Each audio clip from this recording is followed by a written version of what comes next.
महाप्रभु जब आगे जाते हैं तो वहाँ एक मादा तोता है जिसका नाम शूक है। वह भी हरि नाम हरि बोल करके गाने लगती है। तो उसके पीछे एक ही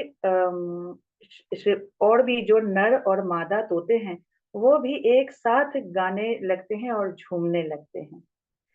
नशे में लीन होकर वन से सारे हिरन हिरनी जितने हैं सब बाहर आ जाते हैं। और जो मयूरी है वो भी इतने भाव विभोर हो जाते हैं कि एकदम से आनंदित होकर उल्लासपूर्ण क्रीड़ाएं करने लगते हैं। सब मानो कृष्ण भावनामृत में खो गए हैं। सभी के प्राण में जैसे हरि है, सभी के ध्यान में जैसे हरि है। हरि के अलावा और कुछ भी नहीं है। ऐसे हरि हरि नाम बोलते बोलते मानो सब उस रसीले नाम में बिल्कुल ही भाव विभोर हो गए हैं। ऐसे लगता है कि मानो उनका शरीर जो है वह भगवान के नाम में, हरि के नाम में के रस में डूब रहा है। तो इसी तरह झूमते झूमते और गाते गाते जब चैतन्य महाप्रभु जमुना के तट पर पहुंचते हैं, यमुना के तट पर पहुंचते भी यमुना नदी के तट पर वो जब गा रहे थे, गौरांग महाप्रभु हरि हरि का उच्चारण कर रहे थे, तो यमुना नदी भी अति उत्साहित होकर नृत्य करते। अब यमुना नदी का नृत्य तो कुछ अलग ही तरीके से होगा। तो वह उछल उछल कर बिल्कुल तट पे आने लगी और गौरांग महाप्रभु के चरण को चूमने लगी। इस तरह वहां वृंदावन में जहां जहां से वो गुजर रहे थे, पेड़ वृक्ष लताएं पशु पक्षी या यमुना माता यमुना सभी मानो कृष्ण भावनामृत में बिल्कुल लीन हो गए थे। भगवान तो उनके मन में भी थे, भगवान हम सबके हृदय में भी वास करते हैं। तो इसी तरह चलिए प्रभु जी माता जी, हम सब भी भगवान कृष्ण भावनामृत में लीन होते हुए इस कीर्तन के माध्यम से उस भक्ति का अनुभव करते हैं। तो इसी ये ऐसे ही मैं इस कीर्तन को शुरू करती हूँ माता जी। आप सब बहुत सुंदर एक्सप्लेनेशन दिया माता जी आपने। ऐसे नेत्र बंद के करके ऐसा मेडिटेशन लग रहा है कि हम वहीं पहुंच गए हैं, चैतन्य महाप्रभु के नजदीक हम भी पहुंच गए हैं और हम भी संकीर्तन में सम्मिलित होने वाले हैं। थैंक इसी यू से माता जी। जी शुरू कीजिए माता जी। जी माता जी मैं शुरू करती हूँ। जैसे मैंने ही पहले ही बोला, ढूले ढूले जो शब्द है इस कीर्तन में उसका मतलब है झूमते झूमते नृत्य करना। मतलब डोलते डोलते लुढ़कते लुढ़कते हरि नाम के साथ नृत्य करना। हरे कृष्ण। ढूले ढूले गौरा चाँद हरि गुण गाई। ढूले ढूले गौरा चाँद हरि गुण गाई। आशिया वृंदावने, आशिया वृंदावने, नाचे गोर राय। ढूले ढूले गौरा चाँद हरि गुण गाय। ढूले ढूले गौरा चाँद हरि गुण गाय। वृंदावने तोरुर लता, প্রেমে কয় হরির কথা। বৃন্দাবনে তরুর লতা, প্রেমে কয় হরির কথা। নিকুঞ্জের পাখি গুলি, নিকুঞ্জের পাখি গুলি, হরি নাম শোনায়। ঢুলে ঢুলে গৌরা চাঁদ हरि गुण गाय। ढूले ढूले गौरा चाँद हरि गुण गाय। गौरे बोले हरि हरि, सारी बोले हरि हरि। गौरे बोले हरि हरि, सारी बोले हरि हरि। मुखे मुखे सुको सारी, मुखे मुखे सुको सारी, हरि नाम सुनाए, ढूले ढूले गौरा चांद हरि गुण गाए। ढूले ढूले गौरा चांद हरि गुण गाए। हरि नाम माता होए, हरि नासी छे दे। हरि नाम माता होए, हरि नासी छे दे। मयूर मयूरी प्रेमे, मयूर मयूरी प्रेमे नाचिया खेलाय। ढूले ढूले गौरा चांद हरि गुण गाय। ढूले ढूले गौरा चांद हरि गुण गाय। गाने हरि ध्याने हरि, हरि बोल बदन भरी। प्राणे हरि ध्याने हरि, हरि बोल बदन भरी। हरि नाम गे गे, हरि नाम गे गे रसे गले जाए। ढूले ढूले गौरा चांद हरि गुण गाए। ढूले ढूले गौरा चांद हरि गुण गाए। आसिया যমুনার কূলে, নাচে হরি হরি বলে। আসিয়া যমুনার কোলে, নাচে হরি হরি বলে। যমুনা উঠোনে সে, যমুনা উঠোনে সে চরণ ধোয়ায়। ঢুলে ঢুলে গৌরা চাঁদ হরি গুণ গায়। ঢুলে ঢুলে গৌরা চাঁদ হরি গুণ গায়। আসিয়া বৃন্দাবনে, আসিয়া বৃন্দাবনে নাচে গৌরেরায়। ঢুলে ঢুলে গৌরা চাঁদ হরি গুণ গায়। ঢুলে ঢুলে গৌরা চাঁদ হরি গুণ গায়। हरे कृष्णा कृष्ण कृष्ण हरे हरे, हरे राम राम राम हरे। हरे कृष्णा कृष्ण कृष्ण कृष्ण हरे हरे, हरे राम राम राम हरे हरे। हरे कृष्ण कृष्ण कृष्ण हरे हरे, हरे राम राम राम हरे हरे। हरे कृष्ण कृष्ण कृष्ण हरे हरे, हरे राम राम राम हरे हरे। बहुत सुंदर माता जी, प्रतिमा हरे माता जी, बहुत बहुत धन्यवाद आपका। आप हमें रोज क्लास से पहले इतना भाव विभोर कर देते हैं जी। हरे हरे कृष्ण। कृष्णा माता जी, बहुत बहुत धन्यवाद। बहुत सुंदर माता जी, हरि बोल। धन्यवाद माता जी, बहुत बहुत धन्यवाद। जी माता जी, बहुत थैंक यू।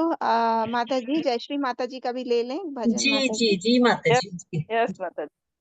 जी। माखन चोरा नंद किशोरा, यशोदा बाला गोपाला।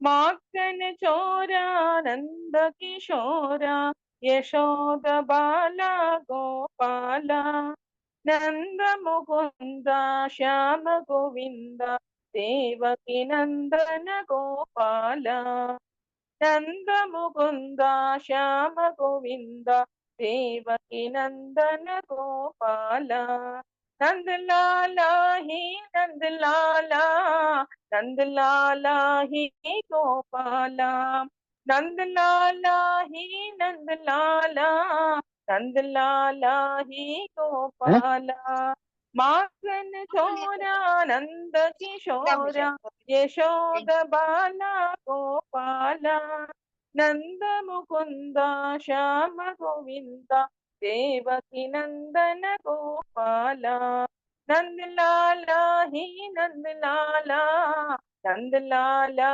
ही नंद लाला नंद लाला ही नंद लाला नंद लाला ही नंद लाला हरे कृष्णा कृष्ण कृष्ण हरि हरि हरे रामा राम राम हरे हरे हरे कृष्णा कृष्ण कृष्ण हरि हरे हरे रामा राम राम हरे हरे हरे कृष्णा कृष्ण कृष्ण हरे हरे हरे रामा राम राम हरे हरे हरे कृष्ण माता जी। हरे कृष्ण माता जी, बहुत बहुत धन्यवाद, हरे बहुत कृष्ण। सुंदर माता जी। हरे बोल माता जी। थैंक यू माता जी। जय श्री माता जी। थैंक यू माता जी। हरे कृष्ण माता हरे कृष्ण माता जी। जी, कोई और कीर्तन करना चाहेगा? देखिए हम तो अपनी 18 डेज क्लास के अंतिम चरण में पहुंच गए हैं, तो मुझे लगता है कि हम लोग रोज इतने सुंदर सुंदर, इतने मीठे और इतने मधुर भजन सुन सुनकर हम लोगों को खुद को ही एक इच्छा जागृत हो जाती है कि हम भी हरि नाम संकीर्तन करें या कुछ करें। तो अगर आप लोगों भी कुछ भी कीर्तन करना चाहते हैं, मंगलाचरण करना चाहते हैं, कोई हरे कृष्णा मंत्र का जाप करना चाहते हैं, तो आप लोग हैंड रेज कर सकते हैं।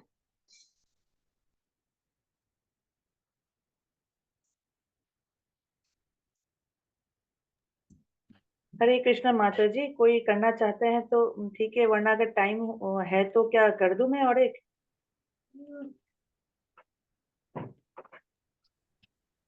हरे कृष्ण माता जी। जी माता जी, अभी हम लोग क्लास शुरू कर लेते हैं, जी क्योंकि माता जी। देखिए हम चाहते हैं, आप तो माता जी एनी टाइम बहुत सुंदर भजन गाते हैं, आपको तो सुनते रहने का लगातार बहुत मन करता है, पर थोड़ी सी हमारे पास क्लास की समय की लिमिटेशंस होती है। तो जी माता जी। हाँ, पर हम चाहते हैं माता जी कि आपकी इतनी मधुर, इतनी सुंदर वाणी को सुन के हो सकता है कोई और भी मोटिवेट होके थोड़ा सा चाहे, क्योंकि देखिए भगवान कृष्ण ने सबको ही ये गुण दिया है कि भाव विभोर होके, वो ऐसा नहीं है कि किसी को अपनी आवाज से या किसी से वो रहे, भाव है ये तो अपने भाव प्रकट करने के लिए हम कुछ भी भगवान के प्रति वैष्णव गीत या भजन या संकीर्तन कर सकते हैं हम लोग। तो चलिए कोई बात नहीं, हम लोग क्लास शुरू कर लेते हैं माता जी। हम आपका, प्रतिमा माता जी, हम आपका जरूर वेट करेंगे कि आप हमें नेक्स्ट फिर जरूर सुनाइएगा, आगे आने वाली क्लासेस में भी जरूर भजन। जी माता जी। जी थैंक यू माता जी। हरे कृष्णा माता जी। हरे कृष्ण माता जी।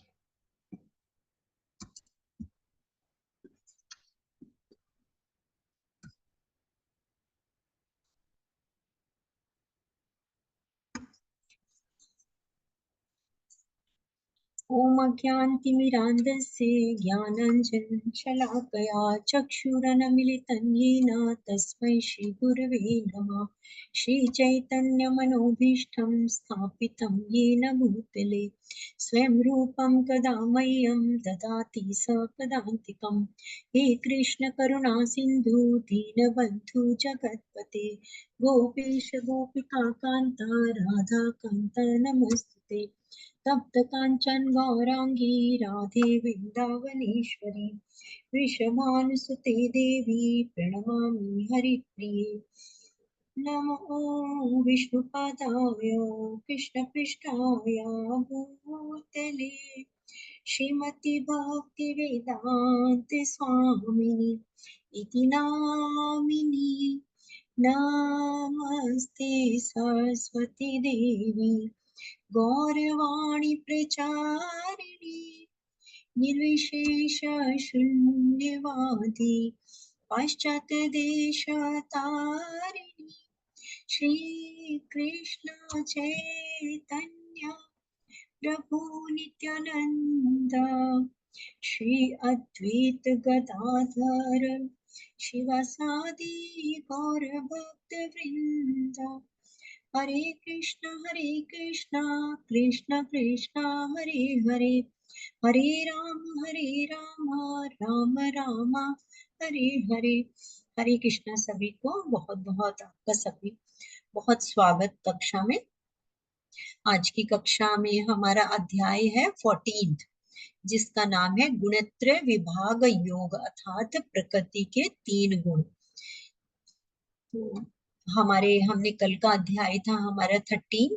कोई बताना चाहेगा हमारे अध्याय का नाम क्या था और हमने पिछली उसमें अध्याय में क्या पढ़ा है? कोई की पॉइंट बताना चाहेगा उनके? हरे कृष्णा। हरे कृष्णा। आप में से कोई बताना चाहेंगे? प्लीज अनम्यूट कर लें। जी, कल के अध्याय का नाम क्या था? कोई बताना चाहेगा? गुणत्रय विभाग योग। जी माता जी। जालेंद्र प्रभु जी पहले आप कंटिन्यू कर लें। जी जी माता जी। हरे माता जी, कल का नाम था क्षेत्र विभाग योग। जी। जी क्षेत्र प्रभु। क्षेत्रज्ञ विभाग योग या हमने पढ़ा था प्रकृति पुरुष तथा चेतना, उसके बारे में हमने पढ़ा था। तो जो हमारी Bhagavad Gita as it is में है उसका नाम प्रकृति पुरुष तथा चेतना भी दिया गया है और क्षेत्र क्षेत्रज्ञ विभाग योग। जी प्रभु जी। थैंक यू प्रभु जी। जी माता जी, कोई और बोलना चाह रहा था? जी माता जी कंटिन्यू करें। आप कोई और बोल रहे थे माता जी, एक साथ आवाज आ रही थी माता जी।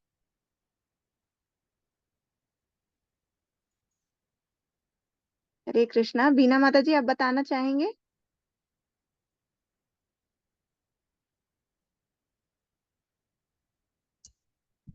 चलिए शुरू करते हैं फिर। Sorry, I think screen share नहीं हो पा रहा ना माता जी आप लोगों को? जी माता जी नहीं दिखाई दे रहा है माता जी। एक मिनट, सॉरी। चलिए तो हम लोग शुरू करते हैं। तो देखिए हमने कल के अध्याय में जाना था। पहले हम सीरीज वाइज हम देख रहे हैं कि जो हमने 12वें अध्याय में जब हमने भक्ति योग के बारे में पढ़ा तो भगवान ने यहाँ सगुण साकार की उपासना के बारे में हमें बताया था। तो निर्गुण निराकार की उपासना में भगवान ने बताया था कि बहुत सी बाधाएं हैं। हालांकि भगवान को दोनों ही, भगवान ने कहा था कि सगुण साकार तथा निर्गुण ब्रह्म को ध्याने वाले सभी मुझे ही प्राप्त करते हैं।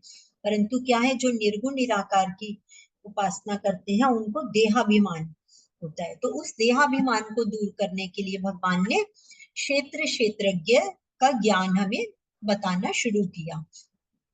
और भगवान शरीर के साथ उन्होंने बताया था कि अगर हम शरीर के साथ संबंध विच्छेद करते हैं, क्योंकि उन्होंने कहा कि शरीर क्या है, क्षेत्र है और इसको जानने वाला क्षेत्रज्ञ है अर्थात आत्मा जो। तो इसीलिए क्या है, क्षेत्र और क्षेत्रज्ञ दोनों अभिन्न है। तो भगवान ने कल के अध्याय में हमें 24 तत्वों का समूह बताया था कि हमने जाना था कि किस प्रकार से ये जो शरीर है, क्षेत्र है, ये क्या है, 24 तत्वों के समूह से बना है और इसमें फिर विकार बताए गए थे। और फिर हमने कल के अध्याय में ज्ञान की विधि के द्वारा ना अमानित्वम अधम्भित्वम है ना, तो उसके द्वारा हमने क्या जाना था कि विनम्रता के द्वारा हमने 20 गुण पढ़े थे कि उसके द्वारा क्या है, हम धीरे धीरे ज्ञान के द्वारा हमारा क्या है, ये हमारी ज्ञान की प्रक्रिया के द्वारा हम जो परमात्मा का तत्व है उसको जान सकते हैं। और फिर भगवान ने क्षेत्र और क्षेत्रज्ञ के बारे में बताते हुए बताया कि शरीर और संसार क्या है, प्रकृति के विभाग में है, और आत्मा तथा पुरुष, वो आत्मा तथा परमात्मा क्या है, पुरुष के विभाग में। जैसे हमारे अध्याय का नाम प्रकृति, पुरुष तथा चेतना भी था, तो इसी प्रकार से जो शरीर और संसार है, ये भौतिक जगत है। हमने पढ़ा था कि प्रकृति तथा जीव क्या है, अनादि है, और क्या है, आत्मा तथा पुरुष, वो क्या है, वो आत्मा तथा परमात्मा पुरुष के विभाग में आते हैं। तो अगर हम प्रकृति में होने वाली क्रियाओं से अगर हम संबंध जोड़ लेते तो क्या है, हम सुख दुख को प्राप्त होते हैं। तो भगवान इसीलिए यही अब आगे हमें 13वें अध्याय में भगवान ने हमें बताया कि अगर हम विनय पूर्वक, हमने ज्ञान की प्रक्रियाएं पढ़ी थी, जो अभी हमने आपको बताया कि 20 प्रक्रियाएं पढ़ी, अगर हम उन प्रक्रियाओं से विकास करते हैं तो हम क्या, इस भव बंधन से छुटकारा पा सकते हैं। तो इसीलिए क्या बताया गया, बंधन क्या होता है, दो प्रकार से होता है, कि एक तो प्रकृति से, प्रकृति के, जैसे आज हम प्रकृति के गुण जानेंगे, तो प्रकृति से, और प्रकृति के कार्य के गुणों से। तो गुण हमने पहले भी पढ़े हैं कई बार कि 3 गुण क्या होते हैं, सतोगुण, रजोगुण और तमोगुण। तो जो ये पूरी सृष्टि ही क्या है, त्रिगुणमयी है। तो आप देखिए, कहीं भी आप देखते हैं तो कोई भी चीज है, जैसे हम अगर बुद्धि ले, ज्ञान ले, कर्म ले, तो सभी चीजों में क्या है, त्रिगुण अर्थात 3 गुण समाये हैं। ये हम आगे 17वें चैप्टर में भी इसको बहुत अच्छे से डिटेल से पढ़ेंगे। तो अगर क्या है, परंतु जो ये गुणों का संघ ही क्या होता है, जीव को किस प्रकार से बांधता है, तो ये आगे हम इस अध्याय में पढ़ेंगे। हरे कृष्णा। हरे कृष्ण माता जी। जी हरे कृष्ण।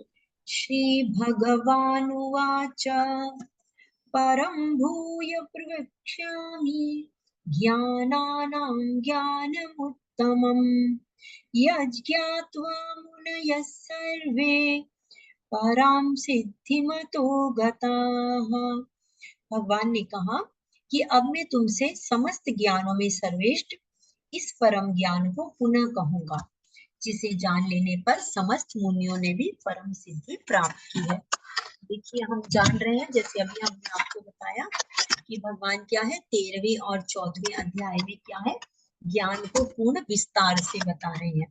जिस प्रकार से, जैसे हमारा ये सेक्शन क्या है, जो हमारे अंतिम 6 अध्याय हैं, ये क्या है, ज्ञान को, ज्ञान योग है।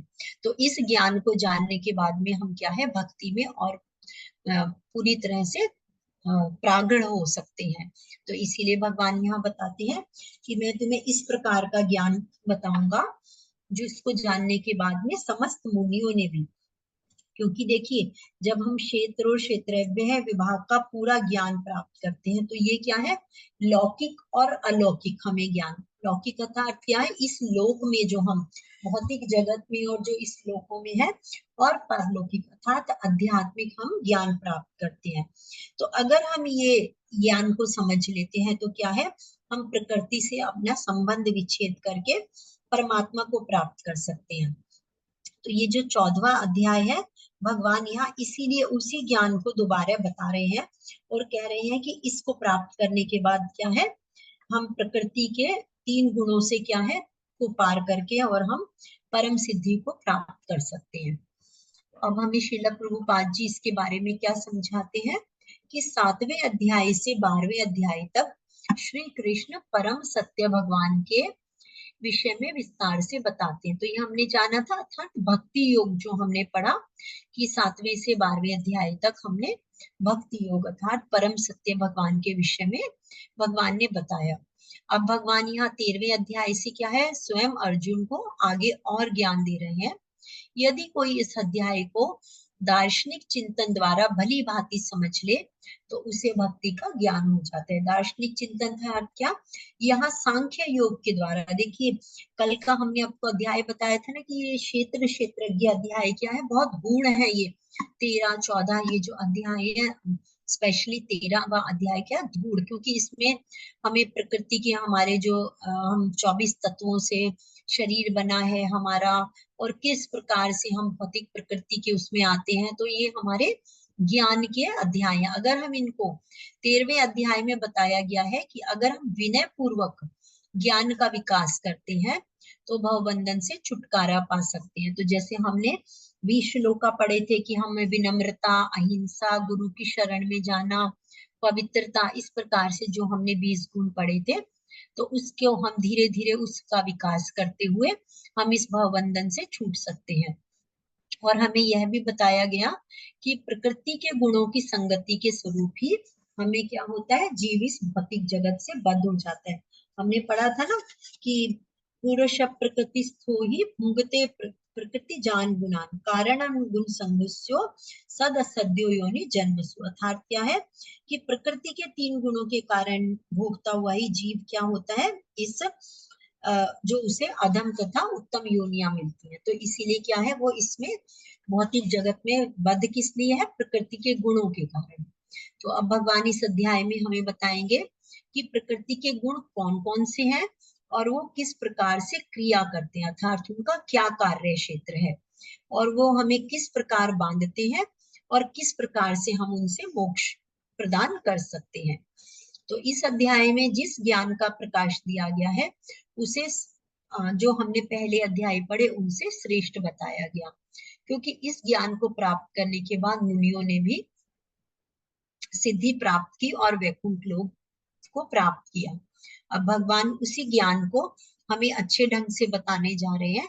इस ज्ञान को प्राप्त करने के बाद हमें क्या है, किसी और भी इसे जान लेने पर हमें अनेक लोगों को सिद्धि प्राप्त हुई है। तो इसीलिए श्रील प्रभुपाद जी कहते हैं कि जो भी इस अध्याय को समझेगा उसे सिद्धि प्राप्त होगी। इस ज्ञान में स्थिर होकर मनुष्य मेरी जैसी दिव्य प्रकृति अर्थात स्वभाव को प्राप्त करता है। इस प्रकार स्थित हो जाने पर वह ना तो सृष्टि के समय उत्पन्न होता है और ना ही प्रलय के समय विचलित होता है। तो देखिए अभी तक हम पीछे बढ़ते आए हैं, भगवान क्या कहते हैं, कई श्लोकों में भगवान ने कहा कि मेरा ज्ञान जानने के बाद में उसे मुक्ति प्राप्त हो जाती है या मेरे परम धाम को प्राप्त होता है। तो देखिए आप स्लाइड में देख पा रहे हैं किस तरह से क्या है, अनेकों अनेक, आप अगर ध्यान से देख पा रहे हैं इस स्लाइड को, तो देखिए भगवान के जैसा दिव्य स्वरूप इसमें देखिए जो जीव है सभी का क्या है, वहां पर वैकुंठ लोक में जो है सभी क्या है, भगवान विष्णु का स्वरूप है उनका, और जो सभी स्त्रियां हैं वो क्या है, लक्ष्मी स्वरूपा है। तो देखिए भगवान की 5 तरह की मुक्ति बताते हैं, सायुज्य, सारूप्य, सालोक्य, सामीप्य तथा सराष्ट्री। तो जो भक्त होता है वो सायुज्य मुक्ति नहीं चाहता, क्योंकि सायुज्य मुक्ति क्या है, भगवान में लीन हो जाना, परंतु जो भक्त क्या है, भगवान की दिव्य सेवा करना चाहता है। तो सारूप्य, सालोक्य, सामीप्य तथा सराष्ट्रीय अर्थात तो देखिए भगवान के समान रूप प्रदान पाकर भगवान की सेवा करता है।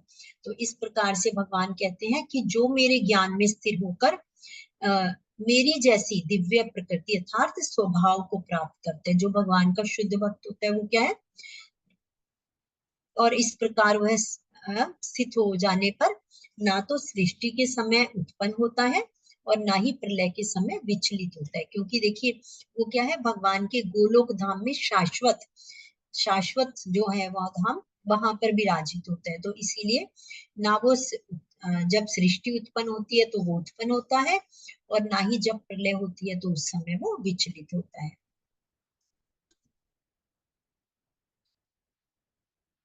तो भगवान बताते हैं सर्वयोनिषु कौन्तेय मूर्तये संभवन्ति याः तासां ब्रह्म महद्योनिर् अहं बीजप्रदः पिता। हे कुंती पुत्र, तुम यह समझ लो कि समस्त प्रकार की जीव योनियां इस भौतिक प्रकृति में जन्म द्वारा संभव है और मैं उनका बीज प्रदाता पिता हूँ। तो देखिए हम पिछले अध्यायों में भी जान चुके हैं, भगवान ने ये हमें बहुत अच्छी तरह से भी समझा दिया है कि क्या है, जितने जीव हैं हमने 4 प्रकार के वो पढ़े थे कि क्या है, स्वेदज, अंडज और उद्बीज तथा जरायुज। इस प्रकार से क्या है, जो भी सृष्टि में जीव जन्म लेते हैं वो 4 प्रकार से जीव जन्म लेते हैं। तो सारी तरफ चाहे वो पृथ्वी में है, जल में है, अग्नि के भीतर है, किसी भी प्रकार के जीव है, उन सभी जीवों के जो क्या है, भौतिक जो प्रकृति है वो क्या है, उनकी माता है, और जो भगवान कृष्ण स्वयं क्या है, उनके बीज प्रदाता पिता है। तो इसीलिए इससे हम क्या समझ सकते हैं कि भौतिक जगत जो है, जो भौतिक प्रकृति वो क्या है, जीवों को धारण करती है। और सृष्टि काल जब वो होता है तो वो अपने पूर्व कर्मों के अनुसार ही वो अलग अलग रूपों में, जब भगवान इच्छा करते हैं तो सृष्टि उत्पन्न होती है और वो प्रकट हो जाते हैं। तो अब भगवान यहाँ हमें सतोगुण, रजोगुण तथा तमोगुण के जो हमारे वो गुण है वो हमें किस प्रकार से बंधन में बांधते हैं वो हमें भगवान यहाँ बताएंगे। तत्र सत्वं निर्मलत्वात् प्रकाशकमनामयम् सुखसंगेन बध्नाति ज्ञानसंगेन चानघा। हे निष्पाप, सतोगुण अन्य गुणों की अपेक्षा अधिक शुद्ध होने के कारण प्रकाश प्रदान करने वाला है और मनुष्यों को सारे पाप कर्मों से मुक्त करने वाला है। जो लोग उस गुण में स्थित रहते हैं वे सुख तथा ज्ञान के भाव से बंध जाते हैं। तो देखिए हम पहले भी हमने पढ़ा है 3 गुण, सतोगुण, रजोगुण तथा तमोगुण। तो जो तीनों गुण है उसमें सतोगुण क्या है, श्रेष्ठ बताया जाता है, क्योंकि इस गुण में जो इस गुण में है उसे क्या है, ज्ञान प्राप्त है, प्रकाश अर्थात ज्ञान उसे प्राप्त है। और ये जो गुण है इसके कारण क्या है, मनुष्य जो है पाप कर्मों से मुक्त हो जाता है। परंतु क्या है, जो इस गुण में रहते हैं वो क्या है, सुख और ज्ञान के भाव से बंध जाते हैं। अर्थात क्या है, देखिए जब ज्ञान आ जाता है तो क्या है, श्रेष्ठता की अनुभूति या क्या है, ज्ञान का जो अहंकार है उसकी वो क्या है, बंधनकारी है। तो इसीलिए सुख और ज्ञान के भाव से जो सत्वगुणी है वो बंध जाते हैं। रजो रागात्मकं विद्धि तृष्णा संगम समुद्भवम् तन्निबध्नाति कौन्तेय कर्म संगेन देहिनम्। हे कुंती पुत्र, रजोगुण की उत्पत्ति असीम आकांक्षाओं तथा तृष्णा से होती है और इसी कारण ये देहधारी जीव सकाम कर्मों से बंध जाता है। तो देखिए हमने पहले भी आपको क्या बताया था, श्रील प्रभुपाद कहते हैं कि जो कलयुग है वो क्या है, उसमें सभी जीव रजोगुणी है, क्योंकि रजोगुण क्या होता है, इच्छाएं, लालसाएं हमारी, और रजोगुण में क्या है, राग होता है कि हमें क्या है, और राग ही क्या होता है, जो मूल हमारा बंधन क्या है, राग। राग जब भी हम किसी सुख की आसक्ति के पीछे भागते हैं तो ये सुख आसक्ति ही क्या है, राग है। हमारा अगर मन किसी भी चीज में, किसी ऑब्जेक्ट में, किसी भी प्रकार की चीजों में अगर हमें उसमें आसक्त हो जाते हैं और हमें बार बार उसी चीज की इच्छा करती है, चाहत होती है, याद आती है, तो वो क्या होती है, उसे ही राग कहा जाता है।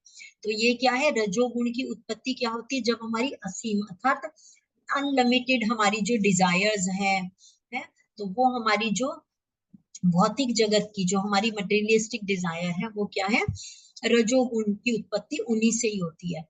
और इसी के कारण जो देहधारी जीव है सकाम कर्मों से बंध। तो हम सकाम कर्म में जान गए हैं कि हम जो कर्म करते हैं हम उसके फल की इच्छा करते हैं। कि जैसे देखिए अगर हम धन कमाने गए हैं तो हमें धन कमा रहे हैं तो हमें क्या है, हम इतना धन इकट्ठा कर लें, उसके बाद हम बड़ा सा घर लें, हमारे पास बड़ी गाड़ी हो, सुंदर सुंदर वस्त्र हो, तो हमें उसके फल की इच्छा शुरू हो जाती है। तो इसी प्रकार क्या है, रजोगुण बताया गया कि जो असीम आकांक्षाएं अर्थात जो अनलिमिटेड डिजायर्स होती हैं उससे होती है उसकी उत्पत्ति, और इसी की वजह से जो व्यक्ति है सकाम कर्मों में बंध जाता है। तमस्त्वं ज्ञानजं विद्धि मोहनं सर्वदेहिनां प्रमादालस्य निद्राभिस्तन्निबध्नाति भारत। हे भरत पुत्र, तुम जान लो कि अज्ञान से उत्पन्न तमोगुण समस्त देहधारियों जीवों का मोह है। इसे गुण के प्रतिफल पागलपन, आलस तथा नींद है जो बद्ध जीव को बांधते हैं। तो भगवान हमें यहाँ क्या समझा रहे हैं, देखिए आप भी जानते हैं तमोगुण किसे कहा जाता है, मोड ऑफ इग्नोरेंस। तो ऐसे बहुत से जीव होते हैं कि देखिए पता है कि हमें कार्य करना है, हमें धन अर्जित करने के लिए, अपनी आध्यात्मिक तरक्की के लिए हमें अपने जो है नियत कर्म करने हैं, परंतु क्या है जो तमोगुणी व्यक्ति क्या होते हैं, मोह में पड़े रहते हैं, आलसी होते हैं, निद्रा के वश में होते हैं। तो इस प्रकार से क्या है, जो ये अज्ञान है, मोह है, यही क्या है, जो तमोगुण के जो आलस है, निद्रा है और पागलपन, ये क्या है, ये इससे बांधता है बद्ध जीव को, अर्थात इसके बस में हो जाता है जीव। बहुत से लोग होते हैं, काम आज नहीं हम कल कर लेंगे, परसों कर लेंगे, तो धीरे धीरे ये क्या है, उसको काम को टालना, अपने कार्य को ना करना, तो ये क्या है, आलस और निद्रा के बस। जिस प्रकार से हम कुंभकर्ण का उदाहरण ले सकते हैं, तो क्या है, 6 महीने सोता था, 6 महीने सो के और फिर क्या, उठते उसे बहुत सारा भोजन और सब कुछ वो चाहिए, परंतु क्या है, भगवान यहाँ कहते हैं, तो जो तमोगुणी व्यक्ति है वो आलस और निद्रा उनके क्या है, गुण है, तो वो बद्ध जीव को बांधते हैं, तमोगुण के गुण। सतोगुण की अभिव्यक्ति को तभी अनुभव किया जा सकता है जब शरीर के सारे द्वार ज्ञान के प्रकाश से प्रकाशित हो जाते हैं। तो शरीर के सारे द्वार क्या, अर्थात 9 नव द्वार जो कहा जाता है। तो आप लोग कोई जानते हैं शरीर के 9 द्वार कौन से होते हैं, कोई बता सकेगा? हरे कृष्णा जी। जी हरे बिना कृष्णा माता जी जी बिना माता जी। हरे कृष्णा माता जी। जी हमारे शरीर के 9 द्वार, हमारे आंख, नाक, कान, कान, मुंह, हमारा गुर्दा मार्ग, ये सब चीजें जो है, हाथ जी। पैर। नहीं नहीं माता जी, हाथ पैर हमारे द्वार नहीं है, देखिए। आई मीन हाँ, हमारे 2 आंख मतलब आंखें हो गई, हमारे हाँ जी, कान हो गया, नाक हो गया, मुंह हो गया, हमारे जो मतलब गुदा नीचे के और पार्ट जो, उपस्थ। जी, गुदा हाँ और उपस्थ। जी जी। बस, हाँ जी हाँ जी हाँ जी। रेक्टम और हाँ जेनिटल जो हमारे होते हैं। जी जी, थैंक यू माता जी। हरे बहुत कृष्णा अच्छा। माता जी जी। हरे कृष्ण माता जी। तो हमारी 2 आंखें, 2 नाक, नोस्ट्रिल्स हमारे, 2 कान, मुंह और गुदा उपस्थ, तो ये क्या है, हमारे नव द्वार है। तो भगवान यहाँ क्या बता रहे हैं कि सतोगुण की अभिव्यक्ति को तो हम तभी अनुभव कर सकते हैं जब शरीर के सारे द्वार ज्ञान से प्रकाशित होते हैं। अर्थात क्या है, ज्ञान से प्रकाशित क्या है, हम अपनी आंखों के द्वारा हम अच्छी चीजें देखेंगे, भगवान के अर्च विग्रह का दर्शन करेंगे, उनके, और जो भी हम क्या है, हम आध्यात्मिक या सात्विक क्या है अच्छी चीजों के तरफ हम उनको लगाएंगे। इसी प्रकार से हम अपने कानों से श्रवण करेंगे, नाक से हम क्या है, भगवान के उसको चढ़ाए गए फूलों को सूंघेंगे, मुख से क्या है, भगवान को चढ़ाए गए भोग का वो करेंगे, प्रसाद ग्रहण करेंगे। इसी प्रकार क्या है, जो भी शरीर के सारे द्वार हैं, तो ज्ञान के प्रकाश से जब प्रकाशित हो जाते हैं, तो क्या है, उसे सतोगुण की अभिव्यक्ति माना जाता है। तो भगवान यहाँ आगे बताते हैं, हे भरतवंशियों में प्रमुख, जब रजोगुण में वृद्धि हो जाती है तो अत्यधिक आसक्ति, सकाम कर्म, गहन उद्यम तथा अनियंत्रित इच्छाएं एवं लालसा के लक्षण प्रकट होते हैं। तो आप यहाँ स्लाइड में देख पा रहे हैं किस तरह क्या है, जो कामी व्यक्ति है, तो काम क्या है, उसको सिर्फ स्त्री का, धन का ही काम नहीं, अर्थात क्या है, जो भी चीजें हैं तो उसकी क्या है, अनावश्यक, जो अनावश्यक जरूरतें हैं, उसकी इच्छा है कि मुझे एक चीज मिल गई तो दूसरी, मेरे पास एक गाड़ी है तो दूसरी होनी चाहिए, एक घर है तो दूसरा होना चाहिए, 10 वस्त्र हैं तो 20 और होने चाहिए, मेरा नेम फेम होना चाहिए, तो क्या है, अनलिमिटेड डिजायर्स। आप लोग देखते हैं ना, ये सब हम बद्ध जीवों के साथ है कि हमारे पास हमारी एक इच्छा पूरी होती है तो हमारी दूसरी इच्छा शुरू हो जाती है, तो इसका कोई अंत नहीं है। तो इसीलिए क्या है, भगवान यहाँ बताते हैं कि जो रजोगुण के लक्षण क्या होते हैं, मतलब अर्थात मोड ऑफ पैशन। तो पैशन क्या होता है कि मतलब हमारे को, हम उसमें अंधाधुंध क्या है, जो हमारा उसके अंदर ही हम लगे रहते हैं, अनियंत्रित। तो ये क्या है, भगवान यहाँ कहते हैं कि ये जो अनियंत्रित इच्छाएं हैं, और हमें लगातार हम क्या है, सकाम कर्मों के लिए हम निरंतर प्रयास करते हैं, तो वो क्या है, रजोगुण के लक्षण कहे जाते हैं। जब तमोगुण में वृद्धि होती है तो हे कुरुपुत्र, अंधेरा, जड़ता, प्रमत्ता तथा मोह का प्राकट्य होता है। क्योंकि जो तमोगुणी व्यक्ति है वो तो किसी भी चीज को ना समझना चाहता है, कोई उसको ज्ञान की बात बताए तो भी उसे क्या बेवकूफी लगती है वो तो ना। तो इसीलिए क्या है, जो तमोगुणी व्यक्ति होता है वो क्या है, अंधकार में ही फंसा रहता है। तो अब भगवान यहाँ बताएंगे कि जो तीनों गुण में सतोगुणी, रजोगुणी तथा तमोगुणी व्यक्ति हैं, उनकी मृत्यु के पश्चात उनकी क्या गति होती है। तो यहाँ भगवान बताते हैं कि जब कोई सतोगुण में मर जाता है तो वह शुद्ध उच्च ग्रहों की ओर जाता है। ये हम पहले के अध्यायों में भी बहुत अच्छे से पढ़ चुके हैं। जब कोई रजोगुण में मरता है तो वह सकाम कर्मियों के बीच जन्म ग्रहण करता है, और जब कोई तमोगुण में मरता है तो वो पशु योनियों में जन्म लेता है।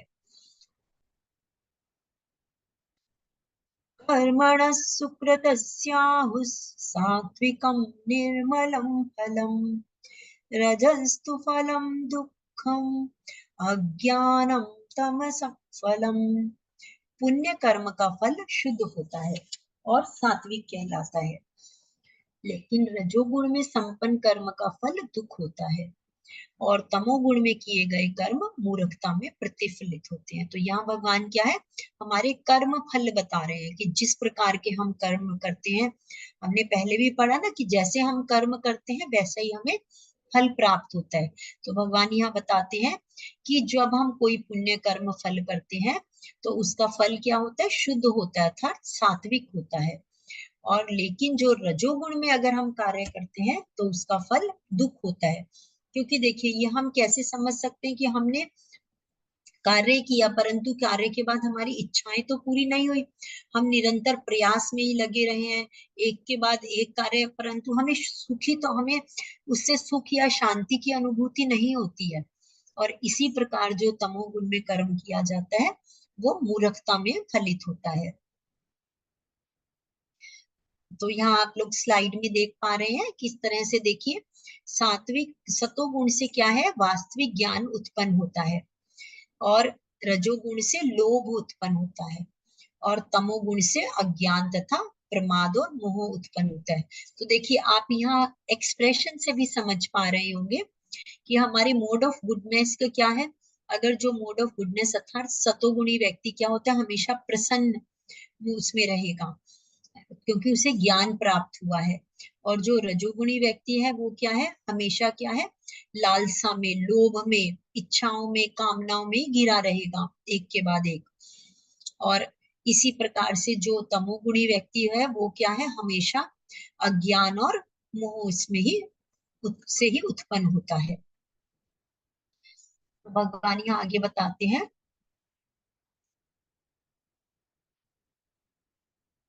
ऊर्ध्व गच्छन्ति सत्त्वस्था मध्ये तिष्ठन्ति राजसाः जघन्य गुणवृत्तिस्था अधो गच्छन्ति तामसाः।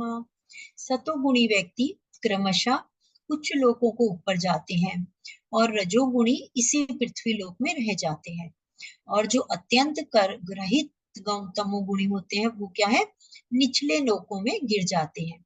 तो देखिए हमने जाना है कि सतोगुणी अगर हम अच्छे कर्म करेंगे तो हमें उच्च लोकों को प्राप्त करेंगे, और जो रजोगुणी होगा वो क्या है, अपने सकाम कर्म फल के कारण क्या है, इसी पृथ्वी लोक में वापिस पुनरपि जननम पुनरपि मरणम, बार बार इसी में जन्म और मृत्यु के चक्र में घूमते रहते हैं। परंतु जो तमोगुणी है वो अज्ञान और मोह के कारण क्या है, निचले लोकों में, क्योंकि वो क्या है, कार्य भी फिर आसुरिक प्रवृत्ति के वो कार्य करते हैं, तो इसीलिए क्या है, वो निचले लोकों में गिर जाते हैं। तो अब भगवान यहाँ हमें बहुत, हम लोग पहले भी ये देख चुके हैं, गोलोक चार्ट हमने जो पढ़ा था, उसके बाद हमने जाना था कि किस तरह से गर्भोदक्षाई विष्णु के रूप में भगवान क्या है, गर्भोदक्षाई विष्णु।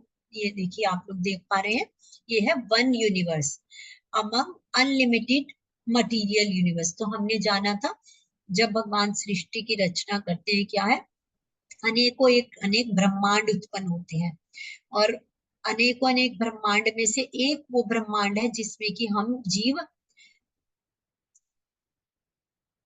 जी एक मिनट में बढ़ा देते हैं इसे, तो ये क्या है, उस एक अनेकों ब्रह्मांड में से एक जीव ब्रह्मांड का हम ये वो देख पा रहे हैं जिस ब्रह्मांड में हम हैं। तो ये देखिए क्या है, यहाँ दिखाया गया भगवान करुणोदक्षाई विष्णु के रूप में, आप लोग देख पा रहे हैं। माता जी जूम हो पा रहा है? जी माता जी, थोड़ा तो क्लियर है उस दिन से। हाँ। बाकी डिवोटीज सब पूछ लेते हैं माता जी, उनको क्लियर है क्या? जी हरे कृष्णा, आप लोगों को क्लियर है, दिख रहा है ये नाम जो है?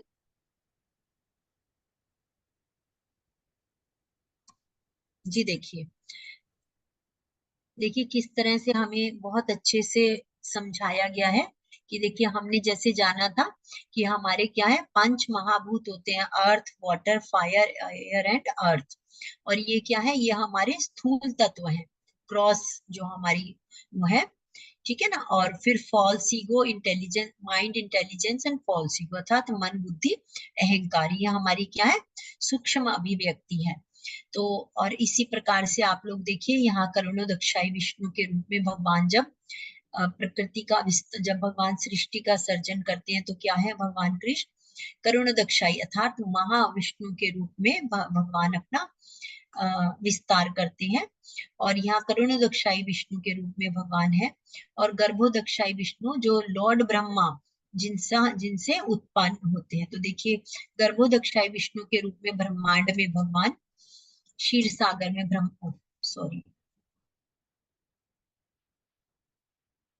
ये देखिए आप लोग यहाँ देख पा रहे हैं स्लाइड में, गर्भोदक्षाई ओशन में भगवान किस तरह से क्या है, भगवान की नाभि कमल से जो ये उत्पन्न होते हैं। हमने 14 लोकों के बारे में पढ़ा था। तो ये जो हमारा मिडल प्लैनेट है अर्थात भूवर लोक है, ये अर्थ प्लैनेट है हमारा, इससे निचले हमारे 7 लोक हैं और ऊपर जो हमारे हैं ये उच्च लोक हैं, हायर लोक जिन्हें कहा जाता है कि स्वर्ग लोक, भूवर लोक, स्वर्ग लोक, जनलोक, इस प्रकार से, और तपोलोक। तो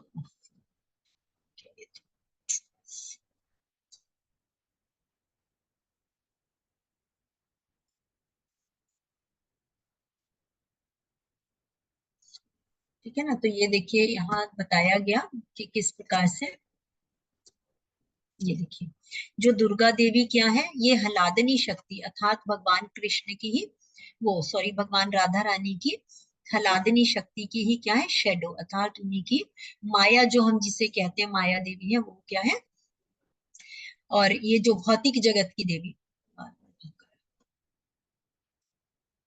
यहाँ आप देख रहे हैं, जहाँ हमने महरलोक, जनलोक, तपलोक और सत्यलोक, अर्थात जो हमने जाना था ये क्या है, ये क्या है, लॉर्ड ब्रह्मा का लोक है, जिसे कि सत्य लोक जो है ये तपोलोक, ये भगवान उनका ब्रह्मा जी का लोक है।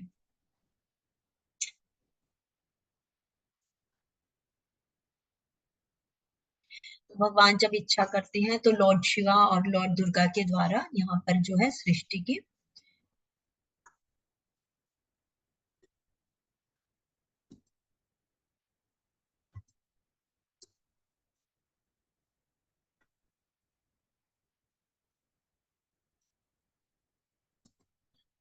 तो भगवान यहाँ आगे बताते हैं कि जब कोई ये अच्छी तरह जान लेता है कि समस्त कार्यों में प्रकृति के 3 गुणों के अतिरिक्त अन्य कोई कार्य नहीं करता, और जब वह परमेश्वर को जान लेता है जो इन 3 गुणों से परे है, तो वह मेरे दिव्य स्वभाव को प्राप्त होता है। तो भगवान ने यहाँ क्या बताया कि यह जानने के लिए प्रकृति के 3 गुण हमने जाना था ना, कि हम प्रकृति की सतोगुण, रजोगुण तथा तमोगुण, हम कोई भी कार्य करेंगे तो हमारे हर कार्य में क्या है, हमारा नेचर, हमारी प्रवृत्ति, हमारा स्वभाव, हम कहते हैं ना कि कोई भी व्यक्ति कार्य कर रहा है तो वो अपने नेचर के अनुसार करता है, कि उसका जैसा स्वभाव है वो उसी प्रकार से कार्य करता है। तो भगवान कहते हैं जो इन बातों को अच्छी तरह से जान लेता है कि ये जो समस्त कार्य है प्रकृति के 3 गुणों के द्वारा ही होते हैं, तो वो क्या है, वो परमेश्वर को जान जाता है, क्योंकि क्या है, भगवान क्या है, इन 3 गुणों से परे है, और इस प्रकार से वह मेरे दिव्य स्वभाव को प्राप्त कर सकता है। तो प्रकृति के 3 गुणों को हम किस तरह जान सकते हैं, देखिए ये क्या है, हम इसको एक कंपैरिजन में, जैसे चेन है, एक चेन सोने की होती है, एक चांदी की होती है और एक लोहे की है, परंतु क्या है तो वो बंधन ही ना। तो इसीलिए क्या है, जब देहधारी जीव भौतिक शरीर से संबंध इन 3 गुणों को लांघने में समर्थ हो जाता है तो वो जन्म, मृत्यु, बुढ़ापा तथा अनेक कष्टों से मुक्त हो सकता है और इसी जीवन में वो अमृत का भोग कर सकता है। क्योंकि क्या है, ये जो चीजें हैं ये हमारे लिए बंधनकारी है। हम देखिए, अगर देखिए कोई भी हम कार्य करते हैं और उसमें ही हम इन्वॉल्व हो जाते हैं, तो अगर हमारे ये तीनों गुण क्या है, एक तरह से सोने, चांदी और जैसे लोहे की, हमने आपको इसका आप बंधन समझ लीजिए या सीढ़ी समझ लीजिए। हम इसको एक एग्जाम्पल के तरीके से समझ सकते हैं कि देखिए, अगर हम कोई भी, हमें कहीं लक्ष्य प्राप्त करना है तो क्या है, हम किसी चीज को अगर ऊपर बढ़ना चाहते हैं तो हमें उसको सीढ़ी के द्वारा, हमारे को एक सीढ़ी की जरूरत है। तो हमने लोहे की सीढ़ी भी हटा दी, सोने की सीढ़ी भी हटा दी, परंतु क्या है, जब हम उस सीढ़ी पे चढ़े तो उसको चढ़ने के बाद उसकी आवश्यकता समाप्त हो गई। परंतु अगर हम उसी के साथ अटैच हो जाएंगे कि ये सोने की सीढ़ी है, इसके कारण ये क्या है, मुझे सुख प्रदान कर रही है, तो ये क्या है, बंधन है। इसी प्रकार से एक और उदाहरण है कि अगर देखिए, हमें ये कहा गया, पहले जमाने में क्या होता था कि अगर हम किसी को संदेश भेजते थे तो रिटर्न लिखा जाता था, कि रिटर्न चिट्ठी भेजी जाती थी कि इस तरह से मुझे ये आवश्यकता है। देखिए, अगर कोई, हम अपने संबंधी को किसी को चिट्ठी लिखते थे कि मुझे किसी चीज की आवश्यकता है, चिट्ठी लिख दी, परंतु अगर हम उस चिट्ठी को ही संभाल के रखेंगे और उसका संदेश पढ़ के बार बार उसी में मोह में रहेंगे, तो क्या है, पहले जमाने में क्या किया जाता था कि संदेश पढ़ के चिट्ठी को फाड़ के फेंक दिया जाता था, क्योंकि संदेश प्राप्त हो गया। तो इसीलिए उस जो चिट्ठी है उसका कोई यूज नहीं है, हमें संदेश मिल चुका। इसी प्रकार से क्या है, जो ज्ञानी व्यक्ति होते हैं वो क्या है, वेदों के जब सार को समझ जाते हैं, उन तत्वों को कि वेदों में क्या बताया गया है, तो क्या है, वो धीरे धीरे वेदों से भी असंगत हो जाते हैं। हमने दूसरे अध्याय में पढ़ा था कि क्या है, यामी माँ पुष्पिता, क्योंकि क्या है, वेदों में क्या है, हमें अलंकृत भाषा से हमें समझाया गया है। तो हमें क्या है, बंधन में नहीं रहना है, हमें इन 3 गुणों को लांघने के लिए क्या है, जब हम तीनों प्रकार की बेड़ियों से हम छूट जाते हैं, अर्थात तीनों गुणों के लांघने में समर्थ हो जाते हैं, तो ही हम जन्म, मृत्यु, बुढ़ापे और अनेक कष्टों से मुक्त हो जाते हैं। तो जब हमें ये स्थिति प्राप्त हो जाती है तभी जीवन का हम अमृत का भोग कर सकते हैं। अर्जुन ने पूछा, हे भगवान, जो इन 3 गुणों से परे है वह किन लक्षणों के द्वारा जाना जाता है और उसका आचरण कैसा है और वह प्रकृति के गुणों को किस प्रकार लांघता है। तो यहाँ पर अब अर्जुन फिर से प्रश्न कर रहे हैं, उनके 3 प्रश्न है कि 3 गुणों से जो परे है उसके लक्षण क्या है, उसका आचरण क्या है और वो किस प्रकार से प्रकृति के 3 गुणों से वो पार हो सकता है। तो यहाँ थोड़ी सी मिस प्रिंटिंग है, यहाँ 13.22 और 20 से 25 बताया गया, पर ये 14 चैप्टर का ही है, 14.22 टू 25। तो भगवान यहाँ बताते हैं कि हे पांडुपुत्र, जो प्रकाश, आसक्ति तथा मोह के उपस्थित ना होने पर ना तो उनसे घृणा करता है और ना ही लुप्त हो जाने पर उनकी इच्छा करता है, जो भौतिक गुणों की इस समस्त परिक्रियाओं से निश्चल तथा अविचलित रहता है और यह जानकर कि केवल गुण ही क्रियाशील है, उनसे उदासीन तथा दिव्य बना रहता है और अपने आप में स्थित रहता है, सुख और दुख को एक समान मानता है और मिट्टी के ठेले, पत्थर तथा स्वर्ण के टुकड़े को समान दृष्टि से देखता है।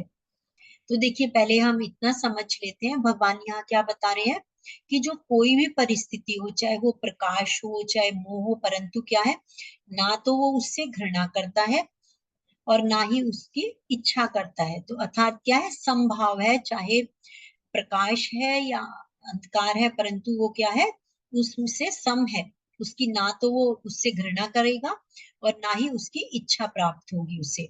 और इसी प्रकार से वो जो है हर स्थिति में क्या है, उदासीन और दिव्य। उदासीन का अर्थ क्या है, समभाव रहता है, ना तो जरूरत से ज्यादा वो बहुत ज्यादा प्रसन्न होता है और ना ही बहुत ज्यादा दुखी होता है। अर्थात उदासीन का यहाँ पे अर्थ बताया क्या कि समभाव रहता है, और जो अपने आप में स्थित है, अर्थात सुख और दुख को भी एक समान समझता है। तो देखिए यहाँ हर परिस्थिति में समभाव की स्थिति बताई गई है, जो मिट्टी के ठेले और पत्थर तथा स्वर्ण के टुकड़े को भी समान दृष्टि से, उसके पास में चाहे बहुत धन आए या नहीं हो या कम हो, परंतु क्या है, वो सभी परिस्थितियों को एक समान देखता है, जो अनुकूल तथा प्रतिकूल के प्रति समान बना रहता है, और प्रशंसा और बुराई में या मान तथा अपमान में भी एक समान भाव रहता है जिसका, और जो शत्रु तथा मित्र के साथ समान व्यवहार करता है। जिसने सभी भौतिक क्रियाओं का परित्याग कर दिया है, ऐसे व्यक्ति को प्रकृति के गुणों से अतीत कहा जाता है, अर्थात गुणातीत, जिसने प्रकृति के 3 गुणों को पार कर लिया है।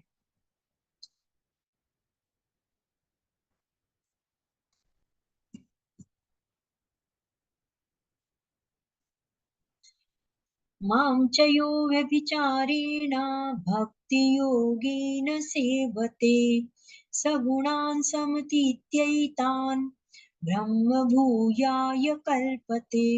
जो समस्त परिस्थितियों में अविचलित भाव से पूर्ण भक्ति में प्रवृत्त होता है, वह तुरंत ही प्रकृति के 3 गुणों को लांघ जाता है और इस प्रकार ब्रह्म के स्तर तक पहुंच जाता है। क्योंकि देखिए जो जीव का शाश्वत स्वभाव क्या है, ब्रह्म, अर्थात क्या, समदृष्टि, समभाव रखना। तो यहाँ पे देखिए हमने अभी पिछली स्लाइड में क्या पढ़े, जो ब्रह्म को प्राप्त करता है, अर्थात जो ब्रह्म स्थिति को प्राप्त करता है, ब्रह्मभूत प्रसन्नात्मा, तो वो क्या है, इस प्रकार से भगवान कहते हैं जो इन गुणों से पार हो जाता है, प्रकृति के 3 गुणों से, वो क्या है, ब्रह्म के स्तर को पहुंच जाता है। ब्रह्मणो हि प्रतिष्ठाहम् अमृतस्य व्ययस्य च शाश्वतस्य च धर्मस्य सुखस्य एकांतिकस्य च। मैं ही उस निराकार ब्रह्म का आश्रय हूँ, जो अमृत है, अविनाशी है, शाश्वत है और चरम सुख का स्वाभाविक पद है। तो भगवान ने यहाँ क्या बताया, अंत में देखिए इस श्लोका के अंत में भगवान ने हमें क्या समझा दिया। अभी हमने 12वें अध्याय में हमने भगवान ने बताया था कि निराकार और सगुण साकार दोनों ही मुझे प्राप्त करते हैं। तो अब भगवान ने यहाँ ज्ञान के द्वारा ये क्या बताया, हमने पिछली स्लाइड में पढ़ा कि ब्रह्म के क्या लक्षण है, जो ब्रह्म की स्थिति तक पहुंच जाता है उसके क्या लक्षण है, उसके क्या कार्य हैं और उसका आचरण क्या है, अभी हमने ये जाना। और फिर भगवान कहते हैं जो ब्रह्म के स्तर तक पहुंच जाता है वो क्या है, प्रकृति के जब 3 गुणों को पार कर लेता है तो वो ब्रह्म के स्तर तक पहुंच जाता है। और फिर अंत में भगवान क्या कहते हैं कि जो निराकार ब्रह्म है उसका आश्रय कौन है, मैं ही हूँ, क्योंकि वो क्या है, जो अविनाशी है, शाश्वत है और अमृत है और चरम सुख का स्वाभाविक पद है। तो इसीलिए भगवान ने यहाँ बताया कि निराकार ब्रह्म का आश्रय भी कौन है, मैं ही हूँ। तो यहाँ हमें श्रील प्रभुपाद जी क्या समझाते हैं जी, ब्रह्म का स्वरूप है अमृता। हमने जाना था, हमें दूसरी चैप्टर से ही हम समझते और पढ़ते आए हैं कि ब्रह्म का स्वरूप अमरता, अर्थात जो हमारी आत्मा है उसका स्वरूप क्या है, शाश्वत, पवित्र, अनादि। तो क्या है, ब्रह्म का स्वरूप अमरता है, अविनाशिता है, शाश्वता और सुख है। तो ब्रह्म तो दिव्य साक्षात्कार का शुभारंभ है और परमात्मा की इस दिव्य साक्षात्कार की, परमात्मा क्या है, दिव्य साक्षात्कार की मध्य तथा द्वितीय अवस्था है और भगवान परम सत्य के चरम साक्षात्कार है। तो हमने जो 3 लेवल ऑफ अंडरस्टैंडिंग हमने अवस्थाएं पढ़ते हैं उसमें क्या है, ब्रह्म क्या है, जो भगवान की दिव्य ज्योति है। तो भगवान क्या कह रहे हैं कि जो ब्रह्म है वो दिव्य साक्षात्कार की शुरुआत है, अर्थात आरंभ है उसका। और फिर उसका द्वितीय चरण क्या है, परमात्मा को जानना, कि परमात्मा सभी जीवों के हृदय में वास करते हैं। फिर भगवान क्या है, हमारे चरम साक्षात्कार है, अर्थात हमारा जो हमारी चरम जो हमारी वो है भगवत धाम को प्राप्त करना, वो क्या है, परम सत्य है। तो जीव यद्यपि स्वभाव से ब्रह्म होता है, लेकिन उसमें भौतिक जगत पर प्रभुत्व जताने की इच्छा रहती है, जिसके कारण वह नीचे गिरता है। हमने पहले भी जाना था, जीव क्या है, परमात्मा का ही, भगवान का ही अंश है, परंतु क्या है, वो जब भौतिक जगत में भोग करना चाहता है, अर्थात स्वामित्व जताना चाहता है, तो इस कारण से वो भौतिक जगत में नीचे गिरता है। तो वो अपनी स्वाभाविक स्थिति में जीव क्या होता है, 3 गुणों से परे है, लेकिन प्रकृति के संसर्ग में आते ही वो क्या है, 3 गुणों से बंध जाता है, सतोगुण, रजोगुण और तमोगुण।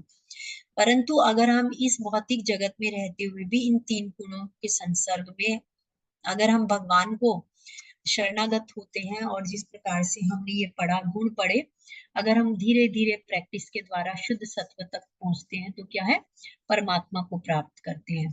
तो इसीलिए श्रील प्रभुपाद जी हमें क्या बताते हैं कि पूर्ण कृष्ण भावना भावित में प्रकृति में भक्ति में प्रवृत्त होने पर वो उसे वापिस अपनी दिव्य पद प्राप्त हो जाता है। उसमें प्रकृति को वश करने की इच्छा जो होती है वह दूर हो जाती है। अतः भक्तों की संगति करके भक्ति की 9 विधियां जो हमने जानी थी, शरणम, कीर्तनम, स्मरणम, पंच अर्चनम, वंदनम, पाद सेवनम, आत्मनिवेदनम, तो ये क्या है, इस प्रकार से अभ्यास करते रहने से धीरे धीरे ऐसी संगति से गुरु के प्रभाव से मनुष्यत्व की प्रभुता जताने की इच्छा समाप्त हो जाती है, और वो भगवान की ही प्रेमा भक्ति में दृढ़ हो जाता है। इस प्रकार से इस विधि की संस्तुति करते हुए इस अध्याय के 22वें श्लोक से लेकर अंतिम श्लोक तक ये बताया गया है हमें। तो भगवान की भक्ति क्या है, बहुत सरल है। हमने जाना था 9वें चैप्टर में भी कि भगवान क्या है, पत्रम पुष्पम फलम तोयम। भगवान क्या है, एक साधारण से भगवान कहते हैं कि मैं क्या है, एक सिर्फ पत्र से, फूल से, फल से, या तोयम अर्थात जल से ही प्रसन्न हो जाता हूँ अगर कोई मुझे प्रेम पूर्वक वो अर्पित करता है। तो इसीलिए क्या चाहिए मनुष्य को कि भगवान की सेवा में लगे, श्री विग्रह को अर्पित भोजन करके उसका उच्छिष्ट अर्थात उसका प्रसाद जो है वो ग्रहण करे, और भगवान के चरण कमलों पर चढ़ाए गए पुष्पों की सुगंध सूंघे, भगवान के लीला स्थलों का दर्शन करे, भगवान के विभिन्न कार्यकलापों और उनके भक्तों के साथ प्रेम विनय के बारे में पढ़े, और सदा हरे कृष्णा कृष्ण कृष्ण हरे हरे, हरे राम राम राम हरे हरे, इस महामंत्र की दिव्य ध्वनि का कीर्तन करे, और मनुष्य भगवान तथा उनके भक्तों के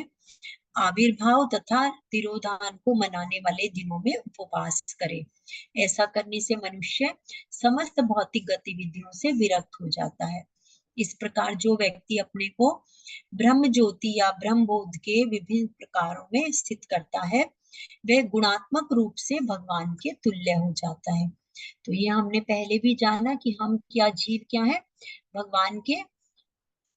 भगवान के अंश हैं, तो इसीलिए क्या है, हम गुण इसमें भगवान के, हमारे अंदर भी भगवान के अपने 6 ऐश्वर्य जाने थे, तो हम भी क्या है, भगवान के अंश है, इसलिए गुणात्मक रूप में हम क्या है, भगवान के ही हैं, परंतु क्या है, मात्रा में हम भगवान के तुल्य नहीं है। तो इसीलिए जब जीव क्या है, ब्रह्म ज्योति या उसमें स्थित हो जाता है, तो वह गुणात्मक रूप से भगवान के तुल्य हो जाते हैं। हरे कृष्णा, आप लोगों का सबका बहुत बहुत धन्यवाद। तो आज का हमारा चैप्टर समाप्त होता है। हरे कृष्णा कृष्ण कृष्ण हरे हरे, हरे राम राम राम हरे हरे। हरे कृष्णा सभी को बहुत बहुत धन्यवाद। अगर हरे कृष्णा माता जी, दंडवत प्रणाम, बहुत बहुत धन्यवाद माता जी। थैंक यू माता जी। हरे कृष्णा माता जी, आपका भी बहुत बहुत धन्यवाद माता जी, आपकी सेवाओं के लिए। हरे कृष्ण माता जी, सौभाग्य है माता जी आपका संग।